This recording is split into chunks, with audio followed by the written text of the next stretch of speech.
The 9,840th meeting of the Security Council is called to order. The provisional agenda of this meeting is the situation in the Middle East. The agenda is adopted. In accordance with Rules 37 of the Council's Provisional Rules of Procedure, I invite the representatives of Israel, Lebanon, and the Syrian Arab Republic to participate in this meeting. It is so decided. In accordance with Rules 39 of the Council's Provisional Rules of Procedure, I invite the following briefers to participate in this meeting. Monsieur Jean-Pierre Lacroix, Under Secretary General for Peace Operations, and Major General Patrick Gauchat, Head of Mission and Chief of Staff of the United Nations Truce Supervision Organization. It is so decided.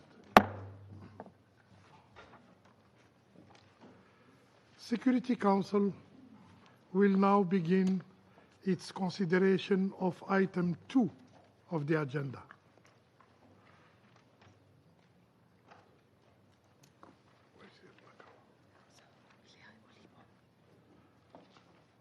I now give the floor to Mr. Jean-Pierre Lacroix.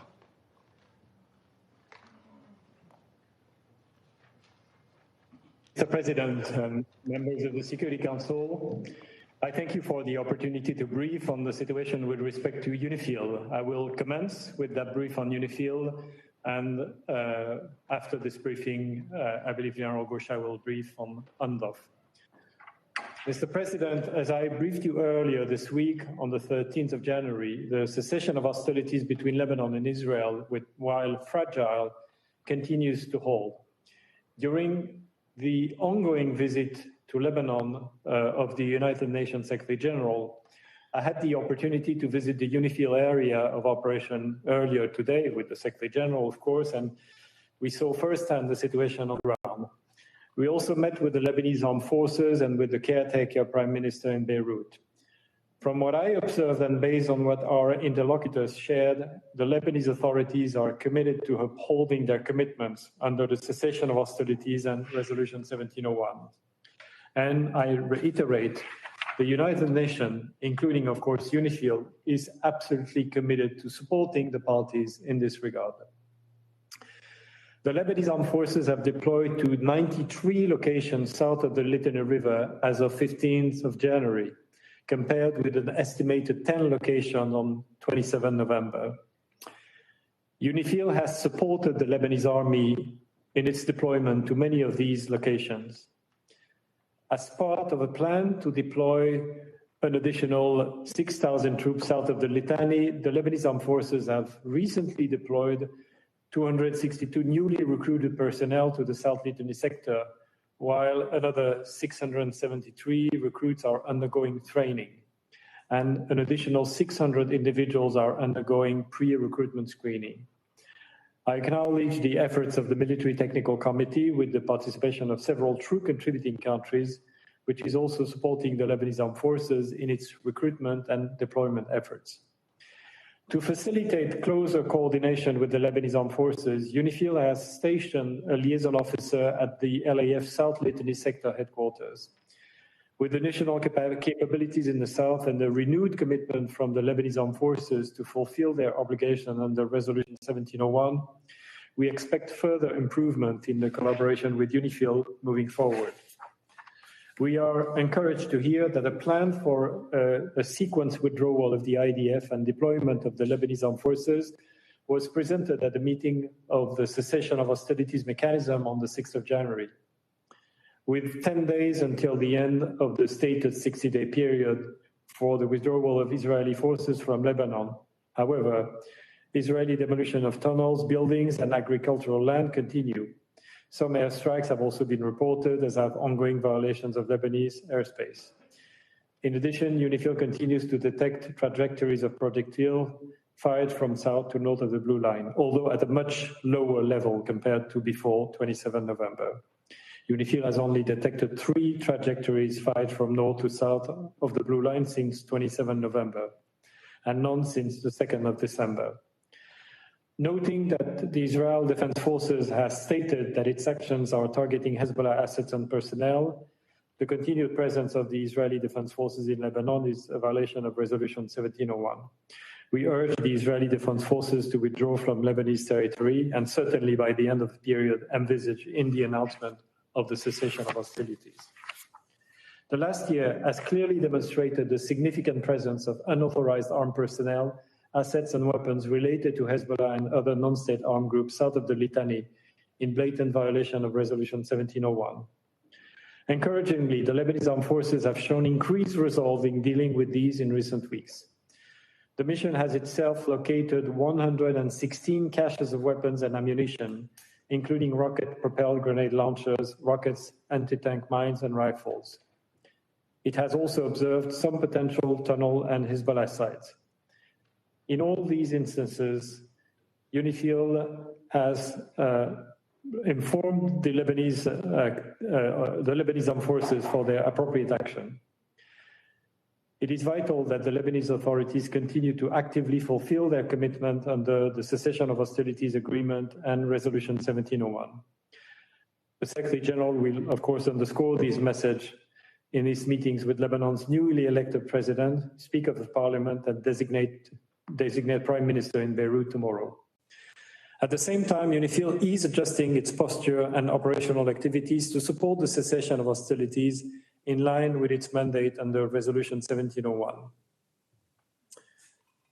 And we certainly hope that with the new political dynamics, new political setup in Lebanon, more space and political support will be forthcoming to UNIFIL as we move forward for the force to fully fulfill its mandate.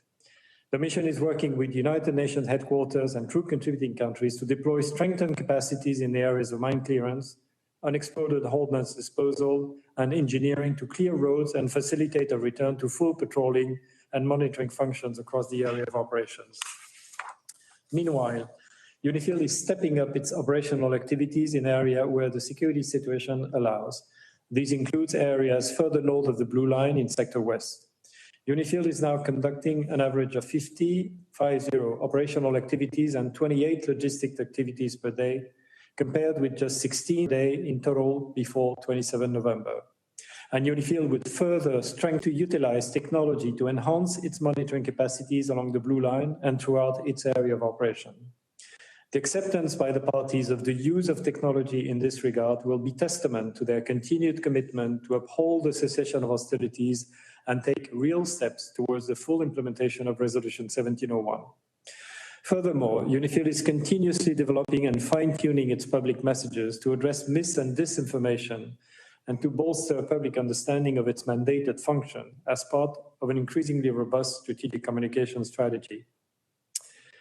Mr. President, UNIFIL monitors and reports on violations of Resolution 1701, and we will continue to report on such violation to this Council.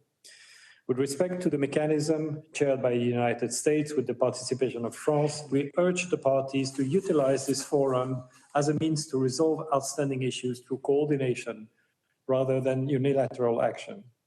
In consultation with the parties, the US and France, UNIFIL is sharing information related to violations of Resolution 1701 with the mechanism with the consent of the parties. Critical to supporting the full implementation of Resolution 1701 is the mission's unrestricted freedom of movement and full access throughout its area of operations. Currently, 7 weeks since the cessation of hostilities came into effect, most contingents often remain confined to base and on occasion must seek shelter in bunkers due in particular to nearby IDF military activity or IDF advisory for UNIFIL to take shelter for their safety and security. A notable example of this occurred on 6th of January when UNIFIL personnel at Naqoura headquarters took shelter for around 3 hours early morning, while the IDF conducted demolitions nearby. That afternoon, the IDF commenced its withdrawal from locations around the Koura, coinciding with the meeting of the mechanism by UNIFIL, the afternoon of the 6th of January. UNIFIL's operational activities are further constrained through the presence of unexploded ordnance, IDF roadblocks at various locations and in the area of operation, and interference from local individuals. The mission has protested all restrictions of movement to the parties, and we will underscore these messages in our meetings with Lebanese officials this week. Despite these challenges, the mission is increasing the number and intensity of its operation. As the IDF has been replying to few, if not very few, of the mission's requests for deconfliction, the mission has adjusted to a notification system for critical operational and logistics movement. The mission continues to engage with the Israel Defense Forces to remove level 1, that is stay in base restrictions, so that it can return to level 1, normal activity, in all locations where the IDF is no longer present. Mr. President, while challenges remain, there is reason for optimism, coupled with strong determination that there will be no return to the past. Confidence in security and stability along the Blue Line is necessary for the communities of southern Lebanon and northern Israel. The ongoing returns of residents to southern Lebanon will continue as Israeli forces withdraw and as reconstruction efforts gather speed. And we note that Israel has also presented a plan for the return of its residents to communities close to the Blue Line in March 2025. The election of a new president in Lebanon, as well as the designation of a prime minister tasked with forming a new government, are very important steps towards the strengthening of state institutions and the extension of state authorities throughout all of Lebanon's territory. In this regard, unequivocal political and material support from the Lebanese authorities for the strengthened deployment of the Lebanese armed forces south of the Litani River will be vital. Their ongoing support to UNIFIL actions will also be crucial. That is the support of the Lebanese authorities, the new Lebanese authorities. At the same time, we encourage renewed support from the international community for these efforts. To those member states contributing troops to UNIFIL and UNSO Observer Group Lebanon, we again extend our most sincere gratitude. Mr. President, members of the Security Council, General Gosha, who is serving temporarily as an acting head of mission and force commander of UNDOF until the deployment of Major General Anita Hasma in February, will now be briefing on the situation in the UNDOF area of operation. I would like to commend the efficiency and dedication of UNDOF and Observer Group Golan. The military and civilian personnel are serving in increasingly difficult circumstances. I thank you. Monsieur Jean-Pierre Lacroix for his briefing. I now give the floor to Major General Patrick Gosha. You have the floor, sir. Mr. President, member of the Security Council, I'm grateful for the opportunity to brief you on the situation in the UNDOF area of operations and the challenges faced by our peacekeepers on the Golan. The fall of the Assad government on 8 December has had an impact on the UNDOF area of operation and UNDOF activities. For example, the Syrian military is not represented anymore for the fortnightly inspections carried out through Observer Group Golan on the military position of the Syrian security forces, nor it is represented for discussions on presumed violations. While UNDOF has had continuous contact with Syrian interlocutors throughout these recent developments, liaison by UNDOF with Syria is impacted. The mission is working on establishing stable communication channels with the caretaker authorities. I note recent public statements by the caretaker authorities regarding their commitment to the 1974 agreement. UNDOF personnel supported by UNSO military observers serving in Observer Group Golan remain at all their positions occupied before December 2024. They continue to carry out their mandated activities, which include monitoring and observing the area of separation and the ceasefire lines, as well as patrolling the area of limitation. The Israeli Defense Forces remain present in the area of separation. The IDF continue to carry out construction work inside the area of separation with heavy equipment. They also set up communication equipment inside the area. The IDF has informed UNDOF that, I quote, it would enter the area of separation as a temporary defensive measure to prevent it from being occupied by non-state armed groups following the withdrawal of the Syrian authorities, end of quote. UNDOF has informed its Israeli counterparts that their presence and actions in the area of separation constitute a violation of the 1974 Disengagement of Force Agreement, and UNDOF continues to reiterate in their ongoing contacts the need for full respect of the agreement. I must restate that the 1974 Disengagement Agreement between the State of Israel and the State of Syria remains valid.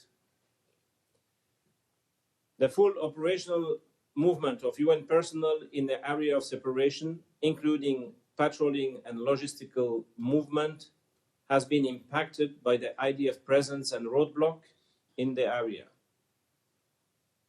UNDOF used to conduct approximately 55 to 60 daily operational and essential logistical movement, and is currently restricted to approximately 10 essential logistical movement per day in this area of separation.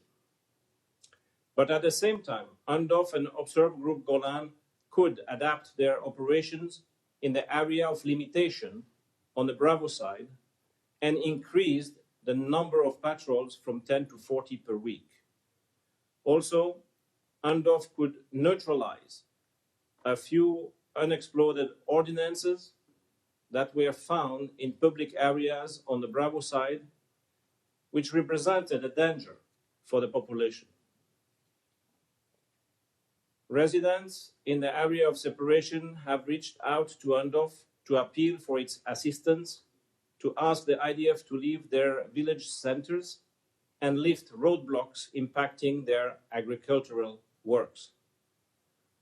They have protested that the IDF has disrupted their communities and expressed fear, reporting instances of damage and destruction allegedly by IDF battle tank to roads, water pumping stations, and solar panels. Some residents have also protested IDF searches in their villages, with some reporting arrests of their relatives. UNDOF is liaising with the Israeli authorities, including the IDF and the Ministry of Foreign Affairs in this regard, and lately several discussions indicated positive exchanges and real progress. Mr. President, it is imperative that the UN peacekeepers are allowed to carry out their mandated task without obstruction. The mission has consistently called on all parties to maintain the ceasefire, refrain from any action in violation of the 1974 Agreement on Disengagement, and to respect UNDOF and its mandate. The mission maintains its liaison with the IDF to ensure that it continues to carry out its operational activities in a safe and secure manner without any hindrance to its freedom of movement to fully implement its mandate. There should be no military forces or activities in the area of separation other than UNDOF. It is imperative that all parties respect their obligation under the 1974 Disengagement of Force Agreement and uphold the terms of the agreement to preserve stability on the Golan.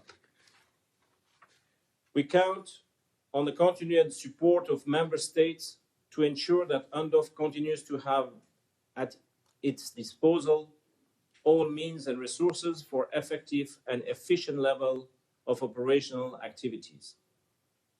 The mission needs to return to its full mandate implementation as prescribed in the Disengagement of Force Agreement signed by the parties and mandated under the Security Council Resolution 350 decided in 1974.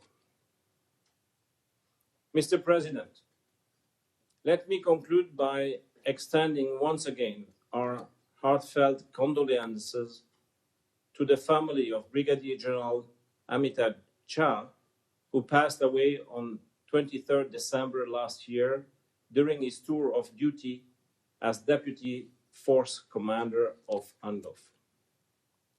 I'm grateful to the countries providing military personnel to UNDOF and UNSO for their critical contributions, which are key factors in the force's ability to implement the mandate. I commend the efficiency and dedication of UNDOF and Observe Group Golan personnel, military and civilian. Thank you. I thank Major General Patrick Gauchat for his statement. I now give the floor to those members of the Council who wish to make statements. And I give the floor to the representative of the Russian Federation. Господин председатель, President, благодарим we'd like to заместителя thank генерального секретаря ООН USG Жан-Пьера Лакруа и главу органа по and наблюдению the за head соблюдением of условий UNSO, перемирия генерала Патрика General Гauchat Patrick Gauchat, за for обстоятельные their брифинги comprehensive о briefings ситуации в зоне on the situation ответственности in the голубых areas касок of в Ливане и operations на of blue Голландском helmets in Lebanon and in the Golan Heights. Признательны We're алжирскому grateful to the Algerian председательству presidency за also организацию for сегодняшнего organising заседания. today's meeting. На фоне обострения Against the напряженности в регионе increasing tension ключевое in the region, значение of key приобретает то, насколько importance is государства-члены ООН, UN ее Совет member states and their Безопасности Security готовы встать Council, на which, защиту to миротворцев protect перед лицом peacekeepers прямых faced угроз with своей direct threats to безопасности their и препятствий в security исполнении and мандата. hindrances to implementing their Вот именно от mandate. этого и зависит And будущее this will миротворчества. be Ведь hinged добиться on the доверия future к нему без твердой peacekeeping, поддержки со and стороны всех without членов Совета support from all members of the Безопасности Security попросту Council, невозможно. it would be simply impossible. Из выступления докладчиков очевидно, From что the временные силы ООН в Ливане briefings, it's и clear силы today ООН that по today наблюдению за Lebanon разъединением and сталкиваются с одним UNIFIL and и тем же UNDOF are вполне конкретным вызовом. facing the same specific Речь идет о challenges. Here we're своевольных talking действиях about Израиля в зоне развертывания недавних миссий, Israel's нарушении профильных резолюций high-handed acts Совета in Безопасности, violation of Security Council Генеральной Ассамблеи ООН, resolutions, а GA также resolutions, and международных also договоренностей. international agreements. В Ливане в ходе недавнего In наземного Lebanon, вторжения recently, there was a recent подразделения land армии обороны invasion Израиля with оккупировали IDF, часть and they территории к occupied северу part от of the Голубой territory линии, from the нападали north на of the Blue объекты Line, СООН, attacked в том UNIFIL числе с применением танков. facilities, including using tanks.